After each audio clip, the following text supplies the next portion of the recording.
On record कह रहा हूँ क्या कह रहे हैं? कि 2024 में नहीं आएगा मोदी पलट के। जूतम पैजार एक लफ्ज़ है, उर्दू वाले बोलते हैं जूतम पैजार मतलब और हिंदी वाले बोलते हैं लातम पैजार। हम्म, कि हम भी जिंदा हैं, मरे नहीं हैं। हर आदमी को अधिकार है कि किसी का विरोध करे या किसी का सपोर्ट करे।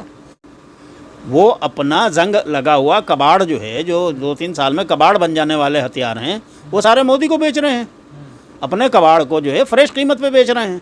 तो गले क्या होते, सर पे भी बैठाएंगे इतने वक्त जब तक कि जो उनको माल नहीं पहुंच जाता। ना ना, उन्हें मालूम है, इसीलिए तो वो जल्दी जल्दी इनको बुला रहे हैं और आ रहे हैं, फटाफट सारे कामों को निपटा रहे हैं कि भाई 24 के बाद ये नहीं आना। राफेल कितने में खरीदा, कितने का माल था, कितने में खरीदा। अब वो किसी को विरोध लगता है तो भाई विरोध माने, और किसी को सपोर्ट लगता है तो वो सपोर्ट माने। सारे इंडिया गठबंधन के सारे लीडरों को उस पर जो है अपोज करना चाहिए। तो कांग्रेस के अध्यक्ष भी हैं और दलित हैं। सबसे बड़ी पहचान तो उस आदमी की है ना कि वो दलित है, और उस आदमी की वजह से ही जिन वोटों पर भाई नहीं बुलाएंगे खाने में, जलील करो इसको, तो उसकी जलालत का बदला जो है और इंतकाम वो तमाम दलित, आदिवासी और अति पिछड़े लोग जो है वो तमाम के तमाम जो है कमर कस रहे हैं। अभी साहब, अब एक नई चीज़ चल रही है इंडिया और भारत को लेकर के। कहा जा रहा है कि अब बीजेपी पार्टी जो है वो इंडिया का जो है नाम बदल सकती है।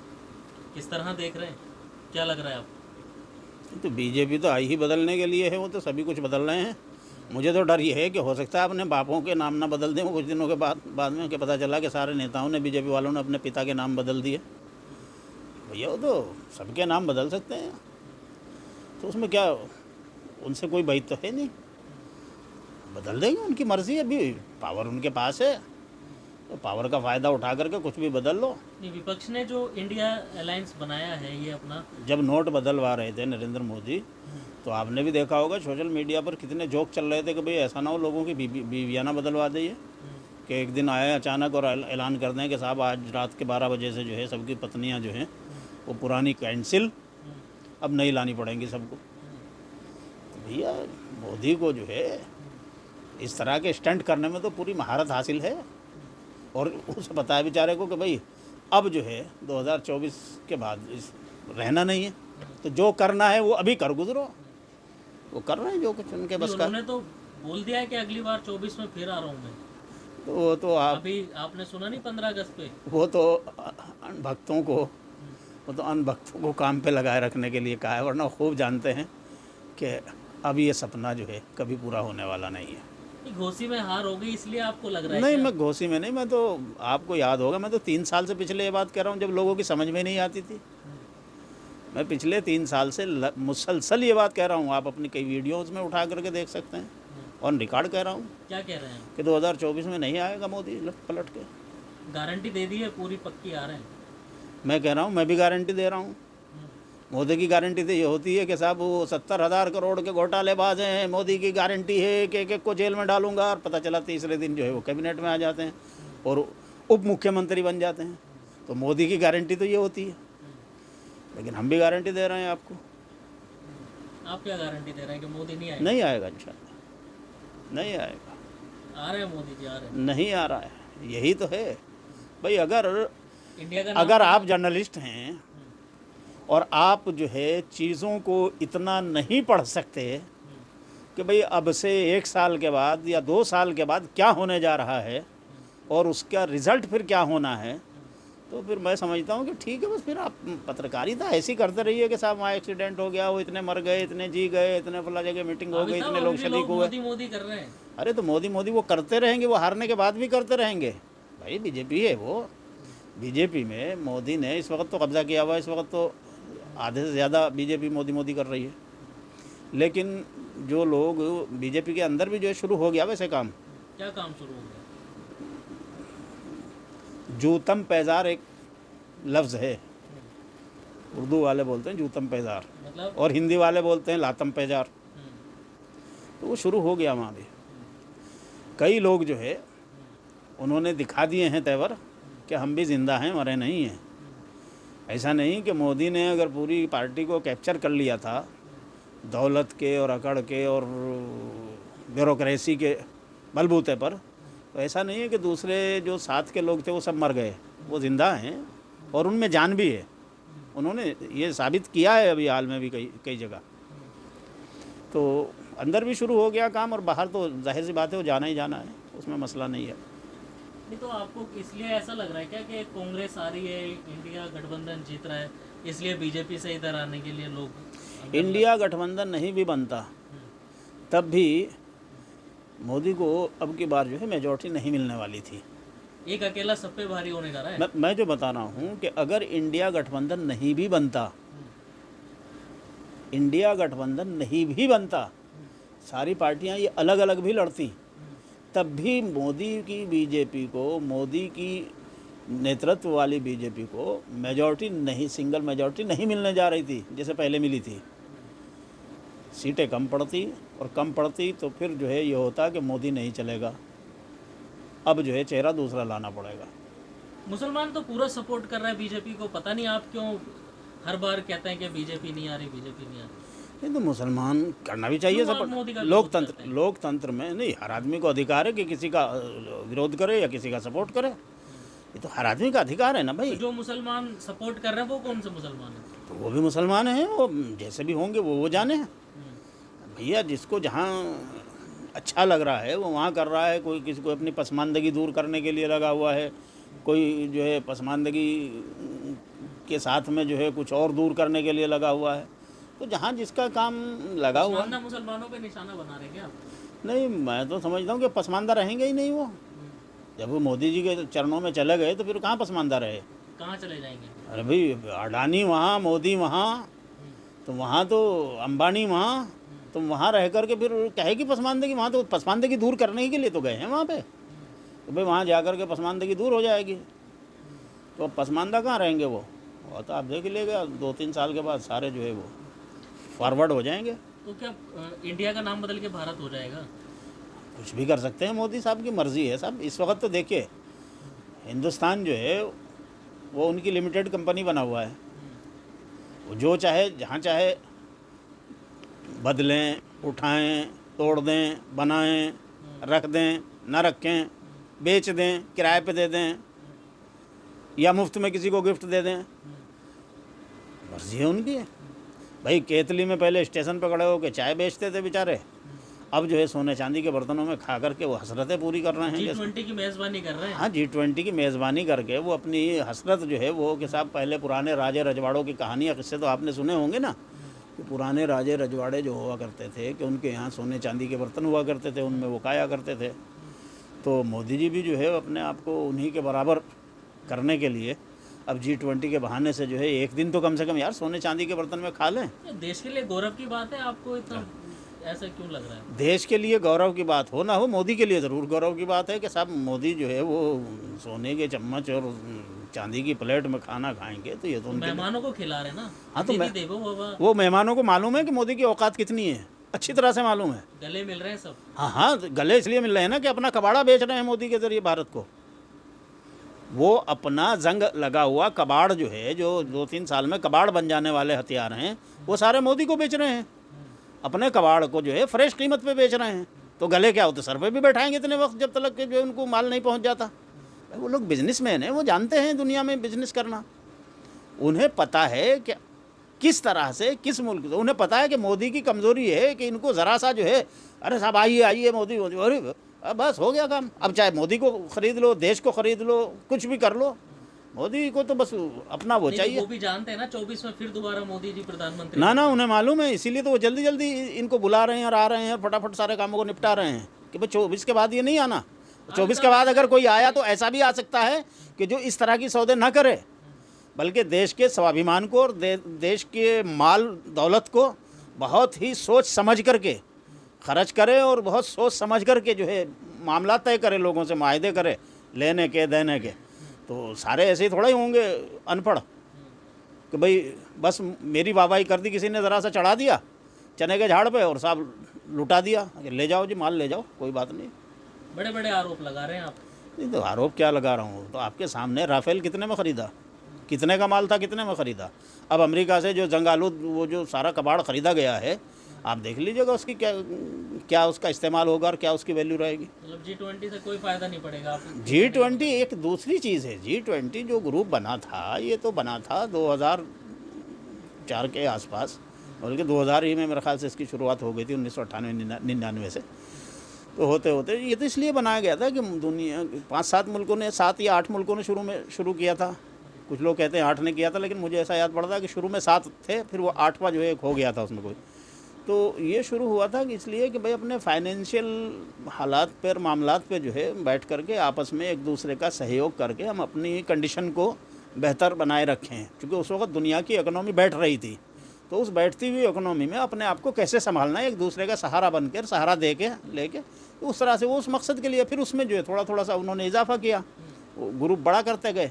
और जब ग्रुप बड़ा करते गए तो फिर उसमें जो है इश्यूज़ भी जो है और फैला लिए, और दूसरी चीज़ें भी आ गई। अब उसमें फाइनेंस के अलावा तकरीबन सारी चीज़ों पर बात होती है, डिफेंस पर भी बात होती है, सियासत पर भी बात होती है, आतंक पर भी बात होती है, और दुनिया भर के मामलात पर जो है उसमें वो सब चीज़ें हो रही हैं। हर चीज़ का विरोध करते हैं आप। अगर मोदी जी अच्छा नहीं, करते हैं, तब मैं भी विरोध नहीं करता, मैं तो विश्लेषण करता हूँ, और जो मुझे सही नज़र आता है वो मैं बता देता हूँ आपको। जब आप सवाल करते हैं या कोई भी आता है मेरे पास जो सवाल करता है, तो मैं तो उसको जो सही समझ में आता है विश्लेषण करके वो बता देता हूँ। अब वो किसी को विरोध लगता है तो भाई विरोध माने, और किसी को सपोर्ट लगता है तो सपोर्ट माने, वो तो अपना अख्तियार है मानने वालों का। मेरा कांग्रेस तो नाराज हो रही है, उनके अध्यक्ष को नहीं बुलाया पार्टी के। बिल्कुल सही नाराज़ हो रही है भाई। वो सिर्फ कांग्रेस का अध्यक्ष ही नहीं है ना, बल्कि वो राज्यसभा में नेता प्रतिपक्ष भी है।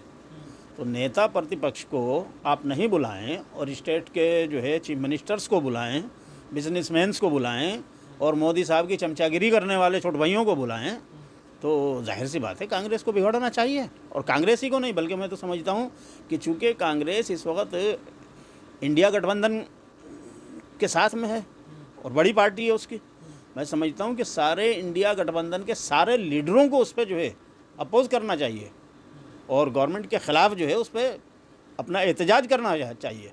खामोश बैठे हैं सब, किसी को कोई दिक्कत ही नहीं है। नहीं नहीं आपको क्या परेशानी हो रही नहीं, जब ऐसा नहीं है कि परेशानी नहीं है या खामोश बैठे हैं, अंदर अंदर बातें चल रही हैं। ये बात अलग है कि वो डिसीज़न ये लेते हैं या नहीं लेते हैं कि अभी सड़कों पे आना चाहिए या नहीं आना चाहिए। चूँकि 20 देशों के 18 राष्ट्र अध्यक्ष तो कम से कम हैं ही हैं, 2 नहीं भी आए बड़े बड़े, भाई 18 तो हैं ही हैं। तो अब 18 जब यहाँ मौजूद हैं, अपने वाले को निकाल के 17 हैं, तो उन 17 के सामने जो है इस तरह का एजिटेशन करें या ना करें, तो हो सकता है वो अपना कुछ आपस में सोचते हों या तय कर रहे हों कुछ कि भाई इनके जाने के बाद करना है या इनकी मौजूदगी में करना है, या अभी नहीं करना, आगे करना है किसी और वक्त। ऐसा तो नहीं है कि वो नहीं करेंगे इस चीज़ को। वो मुद्दा तो है, ये बड़ा मुद्दा है, इसको वो लोग उठाएंगे। है? क्या इसका असर कुछ 2024 के इलेक्शन पर पड़ेगा? बहुत पड़ेगा इसका इलेक्शन पर, बहुत इतना असर पड़ेगा कि जितने, चूँकि खड़गे जो है वो सिर्फ कांग्रेस के अध्यक्ष नहीं हैं और सिर्फ नेता प्रतिपक्ष भी नहीं है, बल्कि वो बहुत ही गरीब घर के दलित नेता हैं। 50-52 साल की मेहनत और जद्दोजहद के नतीजे में वो इस मकाम तक पहुँचे हैं जहाँ आज हैं, कि नेता प्रतिपक्ष भी हैं, कांग्रेस के अध्यक्ष भी हैं। और उनको जो है मोदी साहब और मोदी साहब के दोस्तों ने, यानी बीजेपी और आरएसएस की स्वर्णवादी जो व्यवस्था है, उसने उनको दलित होने की सज़ा देते हुए एक तरह से उनके को एक तरफ कर दिया। साइड हटो, तुम हमारे साथ बैठ के कैसे खा सकते हो यार? दुनिया भर के इतने मेहमान आ रहे हैं, 20 मुल्कों के जो है राष्ट्राध्यक्ष आए हुए हैं, और उनके साथ में 7-8 मुल्कों के और बुला रखे हैं। तो इस तरह से 27-28 मुल्कों के राष्ट्राध्यक्ष यहाँ मौजूद हैं, वो इतने बड़े बड़े लोग हैं और सारे स्वर्णवादी व्यवस्था से संबंधित लोग हैं। तो भाई उनके साथ बैठ कर के, हालांकि दूसरों के यहाँ इस तरह का वो मनुवादी सिस्टम नहीं है। मतलब आप ये कह रहे हैं कि जो राष्ट्रीय अध्यक्ष हैं वो दलित हैं, इसलिए उनको जो है नहीं बुलाया गया? हाँ, राष्ट्रीय अध्यक्ष नहीं, नेता प्रतिपक्ष, राज्यसभा भी हैं, राज्यसभा में नेता प्रतिपक्ष भी हैं, और सब कांग्रेस के अध्यक्ष भी हैं, और दलित हैं। सबसे बड़ी पहचान तो उस आदमी की है ना कि वो दलित है, और उस आदमी की वजह से ही जिन वोटों पर शिकंजा कस लिया था नरेंद्र मोदी ने दलितों और आदिवासियों पर, उनको जो है खड़गे साहब निकाल के ला रहे हैं। इस वजह से भी उन्होंने ये इंतकाम लेने का काम किया कि भैया इसको ये और नहीं कुछ कर सकते, ये तो कर सकते हैं ना हम अभी, भाई नहीं बुलाएंगे खाने में, जलील करो इसको। तो उसकी जलालत का बदला जो है और इंतकाम वो तमाम दलित, आदिवासी और अति पिछड़े लोग जो है वो तमाम के तमाम जो है कमर कस रहे हैं। मैंने कल से मैं देख रहा हूँ उनकी सुगबुगाहट सुन रहा हूँ। इसीलिए आप बोल रहे हैं कि पक्का है? नहीं, मैं इसीलिए नहीं बोल रहा हूँ, ये भी एक फैक्टर है, बड़ा बहुत बड़ा फैक्टर है। मेरे सामने तो और बहुत सारी चीज़ें हैं, मेरे सामने और बहुत सारी चीज़ें हैं, मैं जिनको देख कर के विश्लेषण करता हूँ। भाई 3 साल पहले तो ये नहीं था, 2 साल पहले तो ये नहीं था, मैं तो 3 साल से बोलता आ रहा हूँ। तो उस वक्त तो ना इंडिया का कोई तस्वुर था किसी के दिमाग में कि भाई इंडिया ऐसा गठबंधन भी बनेगा कोई, और ना ये था कि भाई खड़गे जो है कांग्रेस के अध्यक्ष बन जाएंगे। तो मेरे सामने तो बहुत बड़ी पिक्चर है। उनमें से एक अहम चीज़ ये भी है, और ये बहुत बड़ा फैक्टर है, छोटा मोटा नहीं है दलित वोटों का इस मुल्क में। मुसलमानों को इन्होंने इस वक्त ये गोदी मीडिया के ज़रिए दुष्प्रचार करा करके इस तरह से मतलब एक तासुर बनाने की कोशिश करी है, या उसमें बड़ी हद तक कामयाब भी है। मतलब जो सच्चाई है उसको एक्सेप्ट करना चाहिए, उसमें बड़ी हद तक ये लोग कामयाब है कि मुसलमानों को इन्होंने बिल्कुल निष्क्रिय एक तरह से करके वो कर छोड़ दिया। ऐसा मुसलमानों की अब इस मुल्क में कोई वैल्यू नहीं रही। इस मुल्क में वोटों की वैल्यू जो है वो सिर्फ हिंदू वोटों की वैल्यू है। लेकिन सच्चाई है कि इस मुल्क में हिंदू तो 12-13% ही हैं। भाई हिंदू का मतलब ये ब्राह्मण धर्म वाले ही तो हिंदू हैं, दलित तो हिंदू नहीं है। वो तो अपने आप को नहीं मानते, किसी से पूछ के देख लीजिए दलित, वो तो नहीं मानता।